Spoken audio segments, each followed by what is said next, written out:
Support for Triloquy comes from Apple Music Classical, an app designed for the nuances of classical music. Listeners can search for the exact recording they want to hear and experience high-res, lossless audio up to 192 kilohertz at 24-bit, along with thousands of recordings in spatial audio.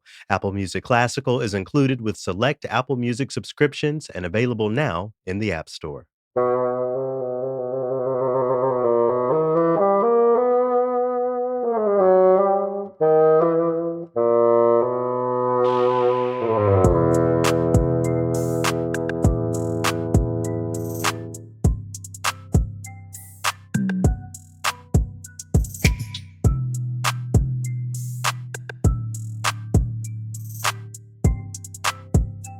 I'm Garrett McQueen, and this is Triloquy. Greetings from my Airbnb in Brooklyn. I think technically I'm in Crown Heights, but shout out to Bed-Stuy. I took a walk the other day and showed up on this huge block party where I ran into some folks I happen to know. I saw blackness and all of its glory and diversity. I mean, afros of black folklore quality. Shout out to Gritty Vegan, where I got some good plant-based food over there. So yeah, things are good here in New York, facilitating earshot readings for the American Composers Orchestra. But glad to be able to come to y'all to present the beginning of season 5 of this podcast. Shout out to Scott. If you tuned in to the season 4 finale, you heard that he stepped down, turning this into more of an interview based show. So every week I'm going to come here to give y'all a little update on what's going on in the world of decolonizing classical music. I'm going to showcase recent conversations with folks in the field doing some interesting and notable work that's expanding our ideas of this so-called classical music. And of course, I'll throw in a triloquy at the end per tradition. Just a word to say, the field is changing. Our lives are changing. Think about who you were back in 2018 or 2019. You were a different person in many ways, I would bet. I know that's the case for me. 2018 Garrett was much thinner, first of all, but, far less experienced professionally. I was just sort of doing my thing, and here we are. Here we all are doing our own things from what we've all been through since then. Well, all of that to say, Triloquy is an example of that as well. This show is going to be different, namely much shorter. And let's be honest, that's a good thing for many things, especially some of these concerts, but I'll get on that soapbox another day. But anyway, yes, I appreciate y'all going on this ride with me and continuing to do so. Learn more about Triloquy, check out the past opuses and all of that good stuff at trilloquy.org, TRILLOQUY.org. So Keith Brown from Interlochen Public Radio up in Michigan gave Triloquy a really nice shout out for our finale. So I thought I'd get this 5th season of Triloquy going by featuring one of our recent conversations. Keith Brown is an opera singer who found his way to classical radio, and he's been making incredible causes with a streamable called Gameplay. It's a show celebrating video game music, which many of us, have a passion for. Shout out to the homie Jonathan Gibbs. Many people really go back in there with video game music. Anyway, you can check out episodes of Gameplay at interlochenpublicradio.org.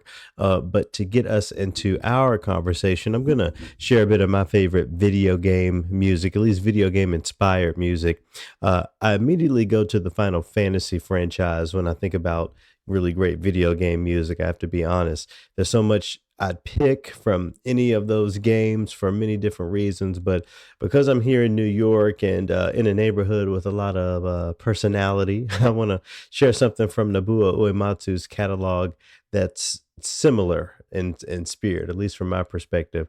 So in Final Fantasy VII, there's a sector of town, and when you go there, the music that's in the background is a tune called Oppressed People or The Oppressed People. When I think about the implication of this black sounding reggae inspired, y'all will hear it in a second, but this, black music inspired tune getting the title of The Oppressed People, that's a whole conversation, and I get it. If anybody gets it, I get it, trust me.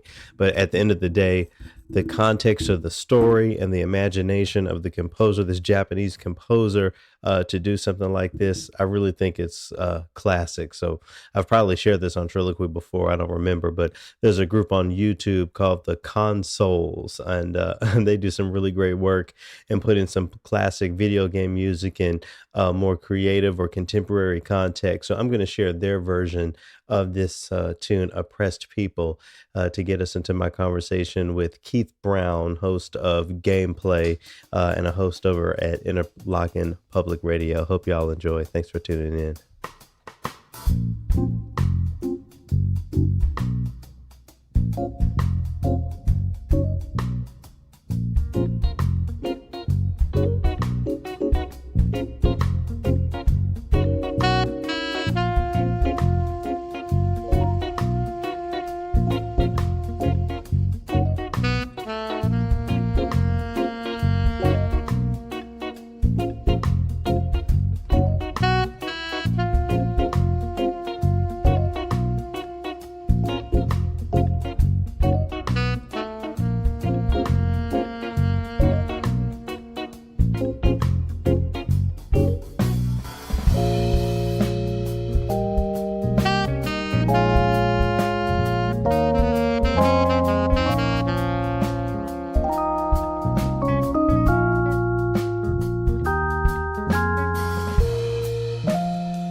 Games are so embedded in our society now.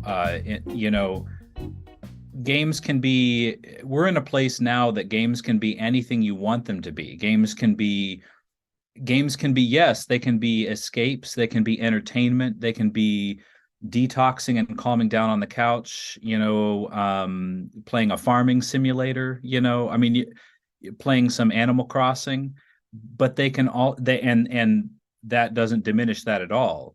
But games are, today they are connection, they are family in a lot of ways. We can speak to that. They are sustenance and solace for people. And it's funny because I feel like I'm a little bit using words that we use in classical radio a lot too, but really, I mean that games are a solace. I was thinking about this a lot in the pandemic, the beginning of 2020, the explosion of interest in, well, perhaps games in general, but also in social experiences through games. Animal Crossing New Horizons, it came out, and I don't remember my timeline specifically, but it came out shockingly close to when everything shut down. Mm-hmm. And people were just desperate to connect with their friends, to make new friends, to go outside, for God's sake, and games were there, and Animal Crossing provided, as just an example, it provided this place where people could feel like they were going outside. They could make something together. They could make friends. They could customize a house. They could play house. They could connect and still have community. And it's like, I feel like it's hard to overstate the power of that for games. So there's games at that level. Games are gargantuan. They're money makers on a level that the video game industry is projected by about, in the next several years, maybe by 2026, it's hitting $300 billion. Wow. Globally. It's more money than sports, film. It's a tremendous amount of money. And so with that, there's an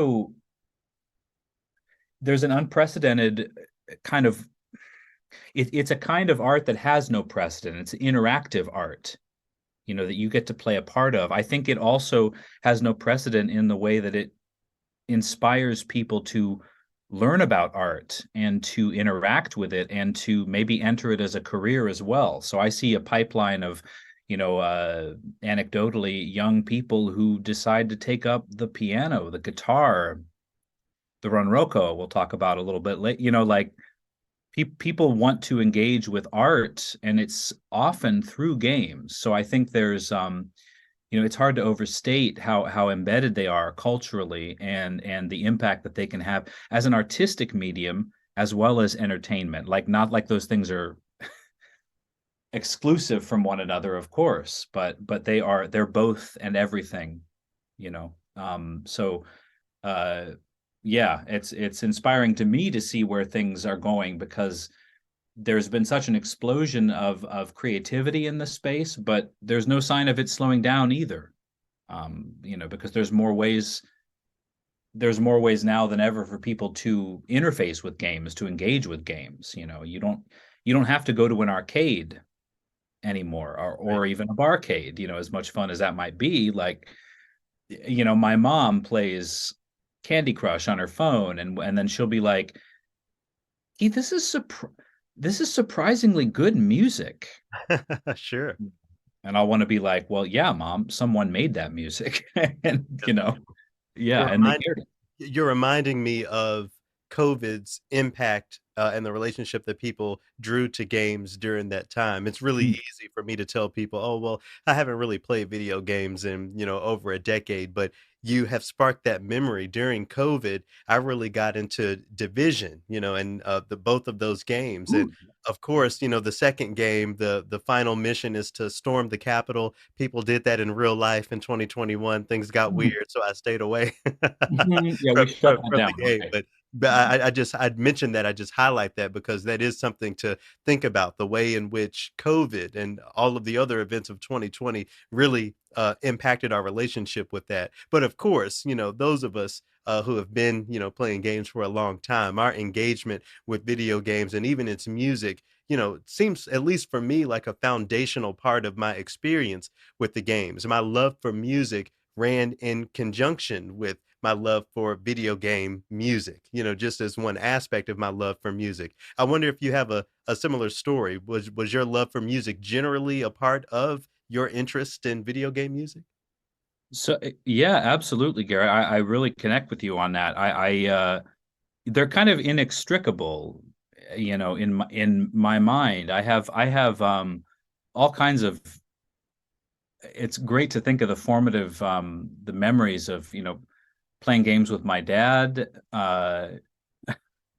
using the little light pistol thing that came with the Nintendo Entertainment System, which I still have in my Oh, basement, good by for the way. you. I still have it. Uh-huh. And it still Just works? just because I look at it and it makes me happy. I know it just goes ping, you know. But playing, like, okay, so one of the pack-in games, one of the most popular cartridges for the Nintendo Entertainment System was Mario Brothers and Duck Hunt, where you go Right. out and, like, but I played with my dad, and also these memories of not only Mario but also Zelda. Really, let the original Legend of Zelda really opened my mind, because that was a world that was, I mean, that was an experience that was about exploring. It was about getting lost, trying again when you got stuck. Music was such a huge part of that, and 8-bit music, which we'll I know we'll get back to, because it's a thing that I'm very passionate about. A world of music that I'm very passionate about is this, how the history of electronic music is woven into the history of games as a medium. But yeah, it's impossible for me not to have games and music be connected. And this goes back to the very beginning of the arcade era. You know, in Japan, they had arcades that were entirely devoted to Space Invaders in the late 70s, and it's like, by our modern standard, Space Invaders might be more of like a descending tetrachord. I don't really know. I mean, it's hard to call it a soundtrack necessarily, but Sure. the attract function of the punchy, colorful, powerful sound of an arcade machine shouting at you, come have fun with me, come engage with me. I mean, that is I can't separate that. And then, you fast forward through my life as a gamer. I've had experiences where I was just sitting in my apartment by my studio, like, crying playing games. I have memories of, I just spoke of just a few weeks ago with Gary Scheinman, who wrote the music for BioShock, the original BioShock. And that was a game that had this dark, twisted kind of 20th century orchestral dissonant sound, and it was world building that stuck with me. And I told him, as I say to you now, that it just has never left me, and I can't not get chills thinking about that main theme and descending into that world. So yeah, yeah. I mean, I guess I've been a gamer my whole life, and the kinds of music I'm listening to with those games and the way those games are delivered to me have changed dramatically in a lot of ways. But I don't know. There's something about even playing a game today that takes me back to the 80s. There's still something about that. And you mentioned 8-bit music.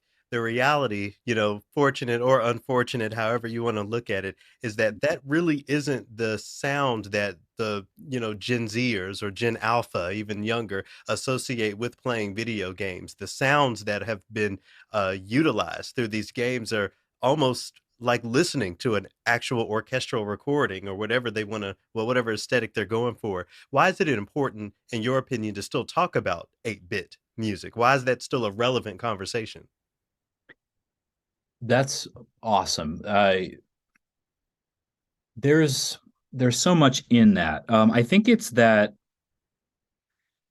it's very easy, and I think this probably gets back to games as a medium too. We're very culturally suspicious of games, aren't we? Like it's like the idea of like having fun is frivolous, is to be thrown away. Um, Video games have some things working against them that I try very hard in my own work, in our work, to push back against, which is that, um, you know, a toy that we play with, we tend to be, we have all the agency as players of a game or whatever. We can kind of pick up a game, we can engage with it if we want to. We can say this isn't for me, and we throw it away, and we forget that there are people, many people, maybe hundreds of people who worked maybe years of their lives to create that experience. Mhm. And so I think that, yeah, there's just so much in that idea of 8 bits. So games are working against the idea that people think they're frivolous, that they're not useful, that they can't be art. So we're fighting against that.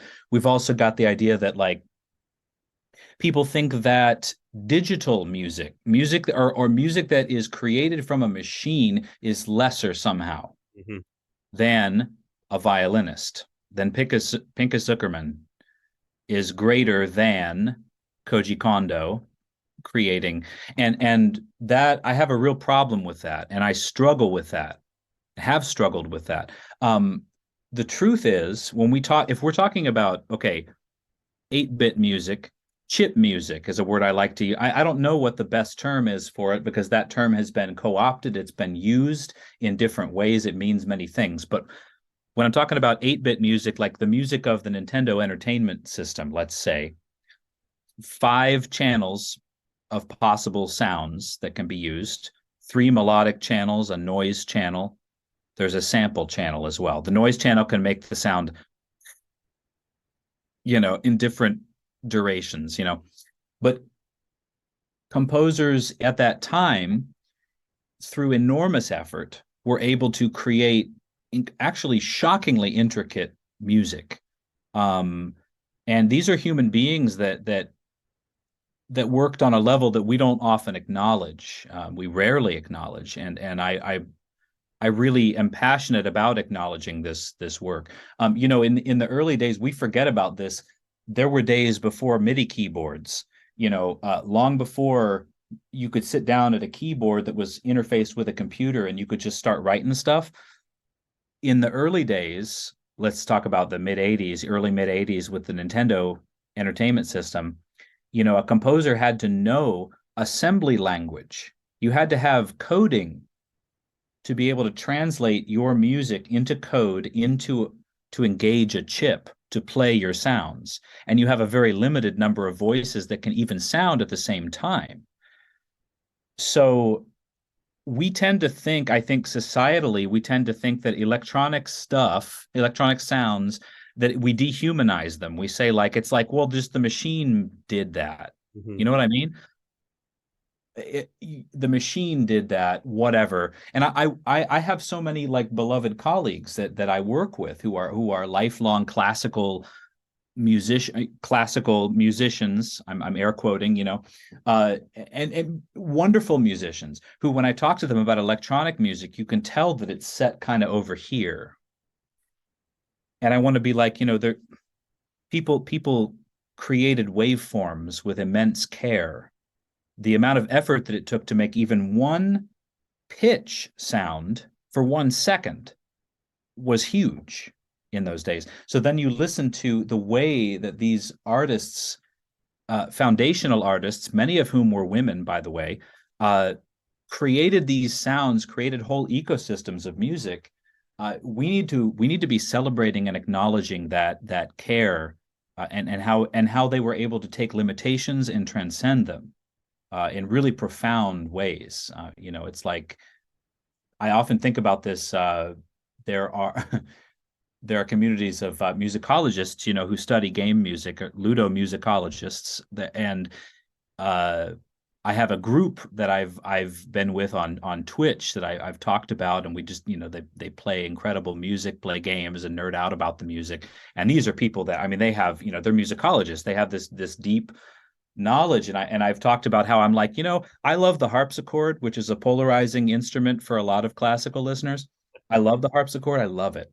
Uh, and they talk about how they're like, oh, you'll find a surprising number of harpsichord stands among game music people that love chip music. There's Hmm. an immediacy to that sound. But also think about the Domenico Scarlattis of the 18th century are playing with a harpsichord that does not, you can't make it louder. It doesn't matter how hard you bang on it. It's kind of limited. So composers got creative to Right. find ways to be like, how am I going to make it louder? How am I going to create dynamic and texture? Similarly, I mean, there's really not that big a leap between that and then a composer working with a couple of melodic voices and trying to, how do I squeeze the most intricate contrapuntal or whatever, the catchiest tune I can, the rockingest tune out of just what I have available to me. There's something beautiful about that. So yeah, so I guess that's that's a very circuitous way of saying that. I think that we just need to be reminded that there are human beings creating this art, um, who are bringing a rich life experience to their work. And come on, electronic instruments have existed for over a century. Bernard Herrmann was putting theremin in The Day the Earth Stood Still in the 50s, Hmm. and we still have opposition from people that are like, oh, electronic instruments, I don't know. I When don't you know. talk about celebrating the people behind this music, what comes to mind for me is the fact you mentioned the name Koji Kondo. If I walk down the street and say his name, I imagine not many people would know what I'm talking about. If I walk down the street humming the Super Mario theme, most people could probably hum along with me. I wonder what you think is what you attribute to that separation. There's these canonized, if we're going to use this word, there's a canonized a collection of video game music pieces that just are cultural at this point that people know, but the people who created those sounds, the people who created those pieces don't share that same fame or that same broad recognition. I wonder if you've ever thought about what is in the middle of those two things. Yeah. Yeah, I think it does. This speaks to this idea of maybe it speaks partly to the idea of we think of this as a toy. Hmm. It's just this thing I play with. Yeah, as ubiquitous culturally as things like Super Mario Brothers and stuff have become. Yeah, I mean the composers that created the music, the visual artists, the designers don't usually get centered. It's just like it's almost as if the game has sprung into being somehow from somewhere, and then we get to laugh and have a good old time with it. Um, yeah, another thing one thing that kind of works against this, I would say that. Oh, it's hard to say because I'm speaking a little generally here, but in the world of it, I spend a fair amount of time, doing research online for my work about various Japanese composers who worked on let's say classic, what in game terms, retro games, people that worked for Capcom, Konami, whatever in the 80s. A lot of if we're speaking about Japan, excuse me, a lot of times the names there was a team approach that was adopted in a lot of composition. And I think for a number of reasons that I don't even know all the nuances of, but partly just they would obscure the names of individual people. I think partly I think there's an element of a protective measure in there, but there's also an idea of people working as a team. You will see scores that are still attributed to Sega Sound Team. Mm-hmm. Sega Sound Team created this. Okay, well, that was on this particular game. That was 5 composers, by the way. 4 of them were women, and we don't know their names except by the people, fans and experts that do research online and post this stuff nowadays. So maybe there's an element too of that some of those early games that were getting all this traction, your Sonics, your Marios, your Zeldas, maybe they were a little bit obscured to some degree, maybe by design, by the people that even made the game. But yeah, there's a lot to talk about in there. But I think, yeah, I feel like with entertainment and with games specifically, we don't tend to think about the people that gave of themselves to create that thing. But it's like, this game, whatever, this card game, this role-playing game, this digital game, it didn't come into existence without people designing it, without people asking hard questions about what's fun to play, and how do we make this a broader holistic experience with music and sound. We just think it's just whatever, it's just here, it's a stuffed animal in a toy store, or it's yeah, I there seem to be some degrees of separation there that I'd love to continue to break down, because the humanizing that happens when you talk about a person who made a thing and what their life was like and what kind of music they listened to when they were a kid, and what were their struggles and what were their triumphs and stuff. I don't know. It's like as soon as you start to think about that, the person behind digital sprites on a screen leaps off that screen, and you identify with them. Yeah, I think that's super important, and I think it's out there. That thinking is out there, but I feel like sometimes it's people that are more dialed into the musical culture of games already. I'd like to see it reach a broader thing. That Halo theme that everybody loves, or whatever, a person created that. Mm-hmm. and yeah, then there's just something beautiful about telling those stories. It goes back to, it's like why it's like that. I'm a radio host and producer, and so I'm on the air every day, and you're always asking those questions about what do I need to lift up something about this piece to make it more than just a thing in B flat minor. Right. A lot of people don't care about B flat minor. They'll never care about that. But there's something about like this quartet or something, or this pianist has a cool story maybe, or whatever. And Koji Kondo, cool story. Cool story about Koji Kondo, by the way. I wonder if you know this. Original Legend of Zelda theme. Bum bum ba-da-ba-da-ba-dum. Okay, it has this kind of bolero-ish kind of it has this kind of a bouncy, we're going off to adventure riding on horses. Mm-hmm. He originally wanted to use Ravel's Bolero as the theme for Legend of Zelda, and he found, much to his panic, that it was not in the public domain yet in 1986. So he had to write on very short notice a new theme, which of course has become an iconic theme, but it kind of sits in that I mean, bolero is of course a bolero through the lens of a French person, but it's also it's funny just to think about that to me that he was under pressure and had to crank this thing out. Interesting that you bring that up because the first composer of video game music whose name I could just say was Nobuo Uematsu. When I really got into playing Final Fantasy, my mom, I'll back up a little bit. When I was a little kid and the first Final Fantasy was popular, my mom loved the game, so that's really how I got introduced to that franchise in particular. I jumped on when they put out Final Fantasy VII when it jumped to Mm. PlayStation.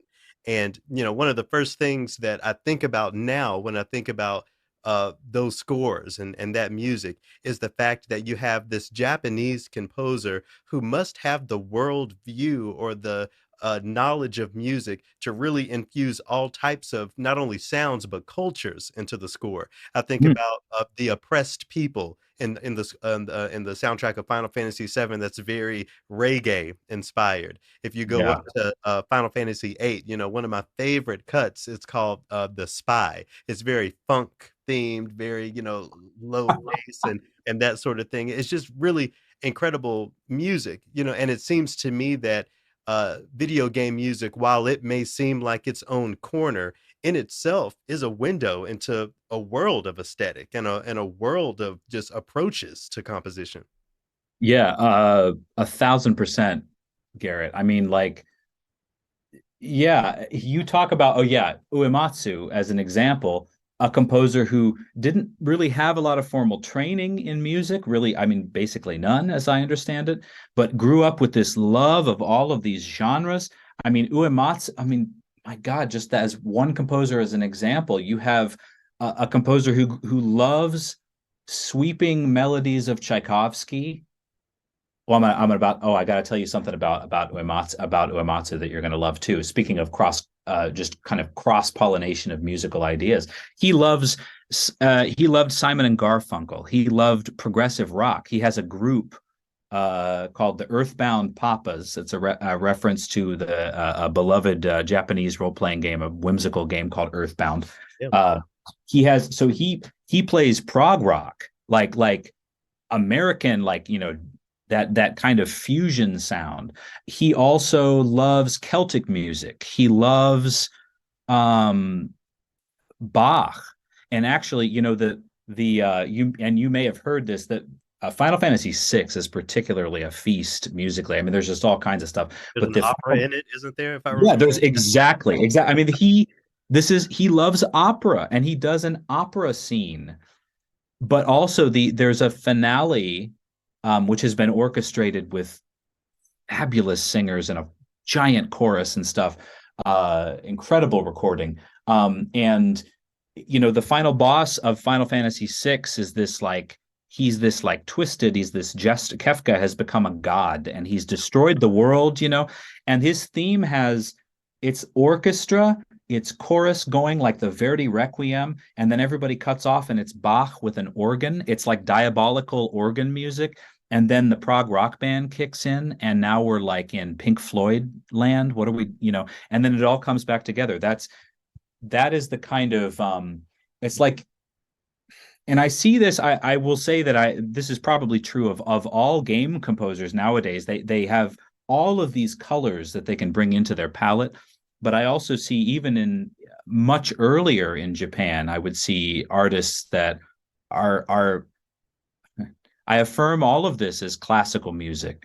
But they are bringing in colors that a lot of like Western classical composers are still resistant to kind of incorporate into their music. And you know, in the 80s and early 90s, there were video game music festivals happening in Japan. And game developers, you may know this, but game development companies like like Capcom or whatever, or Sega, they would have in-house bands that played all music from their titles. Hmm. There would be these festivals, and the music.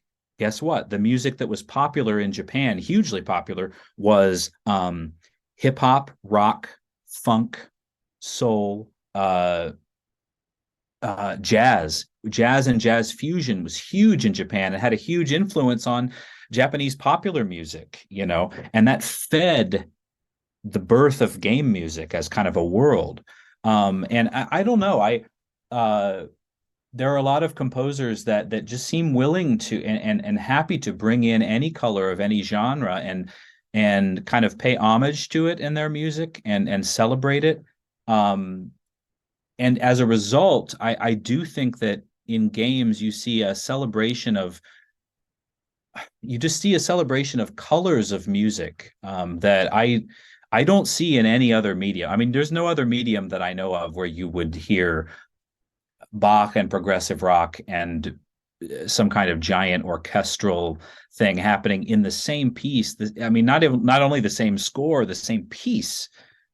And that's just so exciting to me. It's so and believe me, I mean, it's my job to listen to this stuff and to study it and hunt for it every day. I'm constantly being it's like every day somebody shares something uh that just kind of blows my mind. It's like there's madrigals that send up 16th century madrigals that are composed for video games. There's prog rock, there's J-pop and fusion, there's hip hop, there's Fela Kuti, there's Tchaikovsky, there's Dvorak. It just goes on forever. And I find that tremendously enriching about game music in general. Yeah, there just seems to be a willingness to embrace musical colors, genres, and use them as like paints in a paintbrush or on a palette. Yep. Yeah. So I wonder if you can talk about how your own personal love and dedication to this music translates to gameplay. How was this show born, and what has it been like getting to spend your time with on your job listening and thinking about and sharing all of this music with so many people? It's been such a thrill, man. I mean, I like a lot of us, my background. I mean, my background is as I started as a trumpet player. I started at conservatory in Cincinnati as a trumpet performance major. I grew up playing a lot of orchestral music, band music. I'm a band guy. I love band music. I love jazz. Um, and then I became an opera singer and focused on that for almost 10 years. So yeah, so I was really like on stage, and for a long time, that's what I thought that was going to be my focus. And I do feel like, when I was a kid, I had very different sounds of music. I'm a metalhead too, so I listened to really wild, different stuff when I was a kid. And I do feel like when I got to school, to music school, to conservatory, and I feel like I was I had a sense there was never a sense of like, oh, I need to put this kind of music aside, but there was a sense of like, if I want to be serious about being an opera singer, I need to like really focus on this, Mhm. and I really felt like that. Like I was steeped in that, that conservatory culture of going to orchestra concerts all the time and hearing hearing stuff that excited me. I was always all about that 20th century. The crunchier the better for me. But yeah, so I guess long story longer. Ended up I ended up in Michigan here, and at Interlochen Center for the Arts, which is this incredible kind of multidisciplinary world to be in. I found myself uh, I had actually, to be honest, I had been interested in radio for a long time. I had started my kind of voiceover career path back when I was in grad school, Mhm. and then but it wasn't until I was starting to find more and more time between gigs and needing to kind of engage in different ways, as when I was here, that I started to my kind of voiceover path. And I do a lot of audiobook narration and stuff, things like that, some commercials and stuff, and corporate narration. I do that on the side, and then along with being introduced to the radio, and I just kind of like met the right people. I always assumed I needed special degrees and all this other training to be in radio. And it turned out that people were like, no, you're a musician with training, and you can learn the tech, like it doesn't matter. And so I ended up here at Interlochen Public Radio, one of the original NPR stations, and it's a wonderful place to work. And I got, I started here as a part-time host. I was like a fill-in. And somewhere as I started to get more and more engaged with like regular hosting during the week, I had our executive director heard me going on at some meeting at a classical meeting about how I had read an article. And I think it was from New York Times. I can't remember what it was, but at all now, but I was going on passionately about an article that I read about game music and how it was packing people into concert houses, into these spaces that have been struggling to bring people in. And I was going on about, there's, you don't even know what kind of great music there is. We already had some of it, a little bit of it in our broadcast library. But I was like, man, I really want to get more. You should hear this thing. And he just stopped me and said, like, could you make a show about this? Like, could you do a weekly show? And I was like, my heart, like, I'm sure. but I was also like, I had been thinking as a radio host, I was like, what's another thing that I can do to give, to make something? I know there's lots of people that are producers. They find a thing, they create content, and I didn't know what it would be. And it was sort of like the greatest gift to me that he said, hey, because then it gave me this excuse to reconnect with a whole side of my life that I had kind of cut off, or I hadn't engaged with in a lot of years. As soon as I started listening to game soundtracks and being like, okay, let's get a sense of where is the world now, where is, and let's look back into the history. And I suddenly realized that I was woefully, I needed to become far more well versed in styles of music and sounds that I had not studied formally. Wow. I hadn't engaged with for many years. And I was like, I can't be listening to this music and purporting to be some kind of well-versed person if I don't listen to jazz fusion music, and if I've never really, engaged deeply with this style of music or that. And, games led me to hip hop. They led me to, I mentioned to you, I was led to, I've always been a jazz lover of every form I've ever encountered, but I had never encountered acid jazz. And it was like right around the time I was mixing, I was like getting into like hip hop artists and reconnecting with like jazz and rock and funk. And it was like all these things mixing together, and it just lit me up. So I feel like actually in a way, this journey has been such a gift because it has enriched my perspective on the stuff that I grew up with in such a way. I feel like it's like this cross pollination or something where I feel like my appreciation of each thing has grown, because of this work. So, yeah, it's you can probably tell it's a great joy to work on this stuff because it gives me this excuse to indulge kind of an endless curiosity about music. I just can't imagine ever not being curious. And the field is so huge today and getting huger that I can't imagine exhausting my curiosity. And I get to ask myself questions, like what does this, what kind of music could fit with this world? What kind of music could fit with this world? And it's all affirmed through the lens of game music. That's another beautiful thing about this work is that we affirm this as classical music. This is modern classical, but then through that, I sort of get to cheat and say, look, so we're going to be listening to orchestral music, yes, but we're also going to be listening to some, this electro funk music, this electro whatever, or whatever it is, this soundscape composed out of the sounds of paint rollers or whatever, it can be anything. And there's something so that just opens the mind in such an invigorating way about that.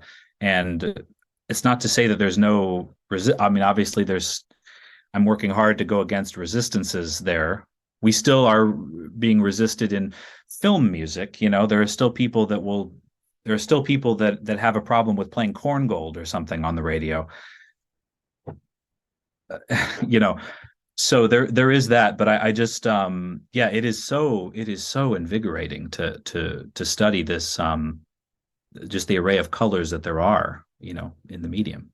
Do you think it's a culture shift that we need to engage when we talk about that resistance? When I think even beyond video game music on the radio, every time it's concertized, every video game concert that I've played has been completely sold out. Audiences are so engaged by it. I'm sure that you have a lot of very loyal fans, you know, that tune into gameplay. So for me, the argument can't be it's not viable, it's not fiscally sound. It seems like there's something else, just a general culture shift that will get this music out of the margins and more to the center of what we think about when we think about an orchestral concert, when we think about classical radio and all of the mediums through which Western classical music has always lived. Yeah, yeah, yeah. Oh, so that's so cool, by the way. Just side note that you've played game concerts. That's so awesome. What I did not know that. Kidding. Oh yeah. Yeah. Oh, that's so cool. That's so cool. You know, I have, you know, colleagues here too that talk about like having played you know, they showed up my favorites are the ones where they show up and they just had no idea what they were in for, you know. I have a colleague that was relating a story about playing a concert of Pokemon music and he had no particular you know, he had no preconceived notions necessarily, but I don't think he expected the rock concert like Yeah. reception that he got. Yeah. Yeah, so that is awesome. And I think yeah, you know, there's a cultural shift that I actually think it is happening, but there is a lot more that still needs to happen. And this I get kind of a cross section of this because the show, by virtue of its syndication and the fact that, you know, the fact that it's a broadcast show but people can stream, I get people that are kind of what, you know, what you think of as you know, classical listeners who are kind of the core that have been listening for a long time. They have many of whom have a predisposition, or they have a yeah, they have a preconceived notion about this is what classical music sounds like. This is what it is. So I have some of these folks who are listening, but I also have very young people who aren't necessarily being fed that same line of thinking. And I get both of them as a cross section, and all in between are listening. Yeah, I just people love to put things in boxes and to be like this, you know, I've decided what good music is, and it's this, and it's Bach. Um, it frustrates me a lot, and I know it frustrates a lot of people. It frustrates you, I know. It's yeah, we run up against it where it's just like, and I found this in my own work, to be honest. I had to confront this myself. It's like when you put it under a microscope and you start to ask yourself, why have I been telling myself this kind of music is better than this kind of music, or why have I been focusing on this kind of music? Right. You start to look, you try to pull back the curtain and you realize there's nothing here. What really matters? You know, what does this move you? Does it connect with you in some way? I had to ask myself those questions about even styles of music that were not that I didn't even grow up listening to. And yeah, I think there is a like a cultural shift that needs to happen and is happening.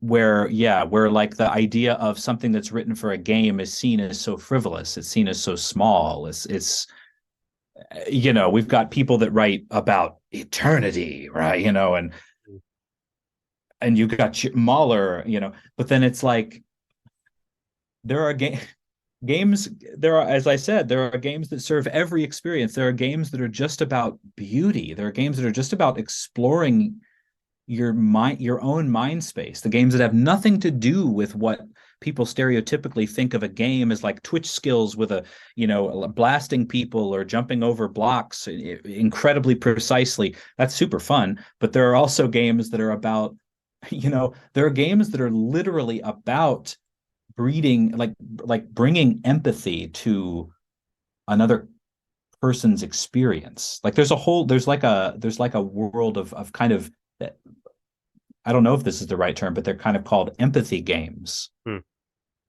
That are about, I mean, they're created to be because there's a sense of ownership when you're playing the experience that is really powerful and profound, and I don't think has ever been approximated in any other medium. It's interactive. You're part of the art now. You are the arranger. You're making decisions that affect the score. One of my past guests was the wonderful Austin Wintory, who was the first composer to be nominated for a Grammy for video games back before there was such a thing as a category for it, for best score. And it was for a game called Journey. And the game is, you cannot even speak to another character, to another person. There's no acts of violence in this particular game. It's about exploring. It's meditative. It's being lost in the desert. And people, some of the most gratifying responses that I get about the show are often, sometimes they're not from gamers. They're from people they're from, okay, maybe older folks that are saying, like, I assumed games were like this. I had no idea that people wrote music like this, that fit into more of an aesthetic that I'm familiar with, or whatever, or that bridged a gap. I just think people need to be shown this stuff. They need to be, it needs to be curated for them, maybe, but it needs to be, the humanity. If the humanity behind it is lifted up, people lose their preconceived notions about it, and they're willing to just take one more little step into a digital world or whatever as it might be. And that, I feel like that one step is enough, because people go, whoa, I didn't know that there was music like that. Someone wrote music like that, or music that responds to my actions and changes and reorchestrates itself, as Austin's score for Journey literally does. It's like you are a cello soloist, and when you encounter this mountain over here, a bass flute enters the score and never leaves again, but it's going to happen at a different time than another player. And that's it. It makes it like a game is your experience, and that's really profound, and I think can break barriers, that perceived barriers around music. So yeah, I suspect more of these, like we talked about with electronic sounds and stuff. I suspect as more young people grow up with these sounds nowadays, young people are they're interfacing with a retro aesthetic. There are games that come out now that are popular that call upon a retro aesthetic, and they use chip sounds as like a color. And yeah, and I know that people understand what that is. Like, oh yeah, it's like Sure. it's the Yeah. sound of an, Scott Pilgrim or what, this is an old game. I get it. Mhm. So I think that all of these sounds are becoming more embedded, with time, and more acceptance and familiarity will come, and even nostalgia. But man, yeah, it's wow, I really went off there for a while. Sorry. I mean, you mentioned people taking that step into this new world. For the people who are curious about taking that step, how can they check out gameplay? Well, the best place to do that is, you can go to gameplayshow.org. That's our website. And you can stream all the past episodes of the show there. And of course, you can listen to classical IPR. We're fortunate to have syndicated partners in New York City and Alaska and Kansas and, Northern California, kind of all over the place. But if you aren't going to catch it on a live broadcast, that's the place to go. So gameplayshow.org, and you can also follow Classical IPR on Instagram for updates on all the things that we do. But gameplay is in the mix there as well, and that's at Classical IPR, Interlochen Public Radio. Great, thank you. Well, the final thing I'll ask, where would you send people who have never engaged video game music? I've talked with people who live in the hip hop world, and I say, for people who have never listened to rap music, where should they start? I wonder what your answer is to that question from the video game music perspective. Oh man, that's awesome. I love that. It's actually one of my favorite questions to answer because what I usually ask is what is the person what is the person in question already like? I guess, oh man. Here we go. If a listener loves um choral music, or like if a listener loves something like that you might hear a lot on a classical station like Rafe Vaughan Williams, check out a composer named Jessica Curry. British composer, has written some BAFTA winning music. There's a game called Everybody's Gone to the Rapture, and she deliberately channels Duraflay and Rafe Vaughan Williams. London Voices is the ensemble that records it. Oh my God, it's beautiful. Jessica Curry's music, you can't go wrong. Go look at I mentioned Austin Wintory earlier. Look up the soundtrack to a game called Journey. And there's another one that's called Abzu, ABZU, that's about a sea exploration game. And you'll get there's gamelan, harp, beautiful voices, and string orchestra. So there's that world as well. Uh, but I'm like, I want to be like, name another musical aesthetic, and I'll direct you in a game soundtrack direction.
A little bit there from the video game Abzu, music by Austin Wintory. That track is titled Their Waters Were Mingled Together. Huge thanks to Keith Brown for joining me.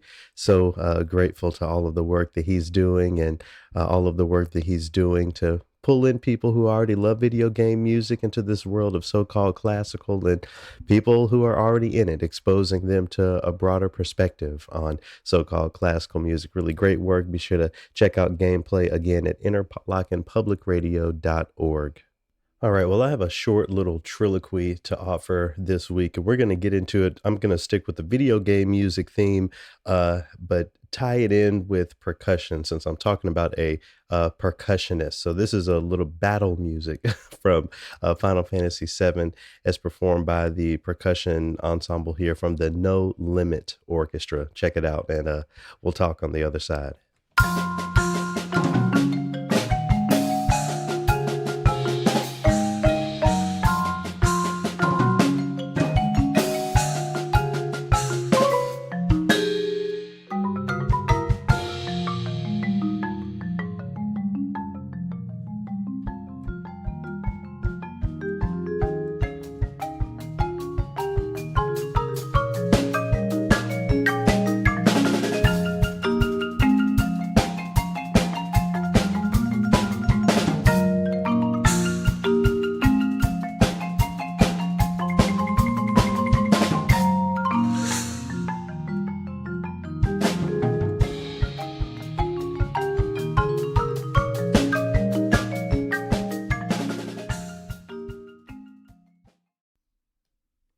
All right. Well, if you've been keeping up with your classical news, you have probably heard about the situation with Joshua Jones. So, Josh is a percussionist, a world class percussionist, certainly one of the greatest in the country, who's recently been working with the Kansas City Symphony. So, if you don't know, similar to academia in the orchestral world, you're usually given a few years and then the orchestra decides if they want to keep you, if you get tenure or not. Well, Josh Jones was denied tenure from his job at the Kansas City Symphony. I could go into, his personal life and why he needs this job, the health care of it all. But, at the end of the day, I think it's neither here nor there. The Black Opera Alliance got involved and put together a really huge campaign to try to save Joshua Jones's job. I mean, he had him on the news. The social media campaign has been something else. And honestly, with all of the noise that was being made, I actually had a little bit of hope. But, I also think back to my own situation when I was dismissed from Minnesota Public Radio. I mean, the petitions that people signed and the news stories, but at the end of the day, they were unbudged. As at least as I'm taping this, has the Kansas City Symphony has been unbudging as well. What do I take from this? What's my message? Well, it's sort of twofold, and I have two minds about it. First and foremost, I love and support Josh Jones. I mean, he's like a brother. He's one of the black orchestral musicians out here we need, who's really doing his part to change the landscape. So I want him to be involved. I want him to be happy. I want him to have the gig that he wants to have. At the same time, I want him to be somewhere where he's wanted.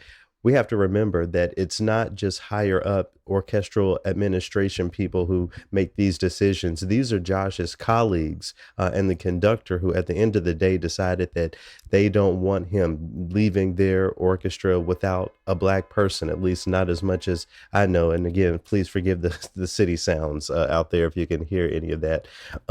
So, yeah, we have to go where we're wanted. I don't understand.